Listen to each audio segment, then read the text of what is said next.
Howdy men, it's TJ Graney here for your monthly vlog about the curriculum and what's going on with KOZ. And this month the topic is fishing, one of my favorites. And I wanted to read this out of John. There's a lot of references to fishing, but this is part of my favorite area of the Bible, John 21. And it says, afterwards, Jesus appeared again to his disciples by the Sea of Galilee.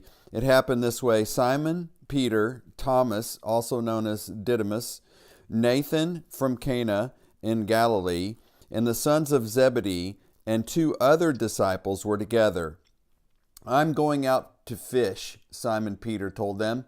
And they said, we'll go with you. And so, of course they're going with him. He's going fishing.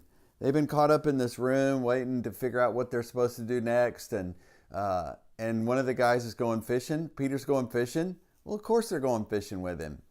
So this month it's fishing. And one of the key things about taking the boys fishing is catching. If you can take them to a place where they can actually catch fish, it doesn't matter how big they can be. You can go perch jerking and catch some little teeny tiny perch. It won't matter. The key thing is to put them on some fish. There's a ton of other things. You can work on fishing rods. You can make lures. There's a lot of great stuff that you can do. We made lures one time, and I actually have copies of them, like these little poppers and stuff that we made, and they really work. But anyway, they're in my drawer, like I use them all the time. But I wanted to encourage you to take them out somewhere. Get them outside by the water. We're an outdoor adventure ministry, so taking the boys outside is a key to what we're trying to do with them, right? The other thing is, I wanted to talk to you really from my heart about something that God just really laid on my heart. Recently, we have heard a lot in the news about Boy Scouts. Well, I guess now it's called Scouts. And brothers, we got no dog in the fight with the Scouts. If the Scouts are going that direction, look, I know a lot of guys who've been through Scouts. I got some of my closest friends. All their boys are Eagle Scouts. It is an incredible program. What you're doing in KOZ is not Scouts. We're not Scout leaders. We're not Cub Scout leaders. We are KOZ leaders. We don't have girls in our program.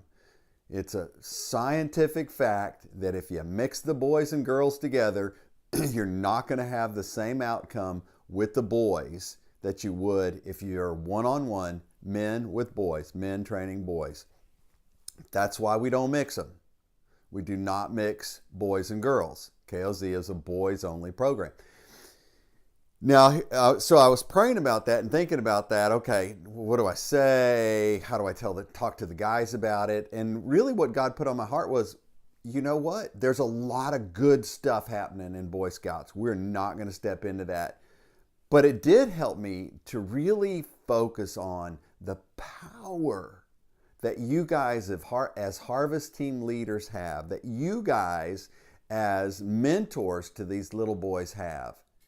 It's huge. It is a mighty task. And what you guys are able to say and do with them as a member of a church, as a believer, as a follower of Jesus, the way that you can communicate with the boys and what you can say to them is far different than a teacher, a counselor, almost anybody.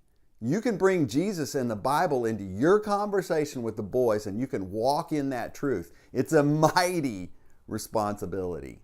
So as we go through this month, guys, just remember you have a very strong influence on these boys. Use it for Jesus. Be intentional with your boys. I love you guys. Be looking. I'm going to write a blog on this thing and kind of expand on my thoughts about it. So be looking for that in the next week or so. God bless. Get those boys outside. KOZ, no kid left inside. go to the store and look at some of the new stuff, the knives and hats and stuff we got.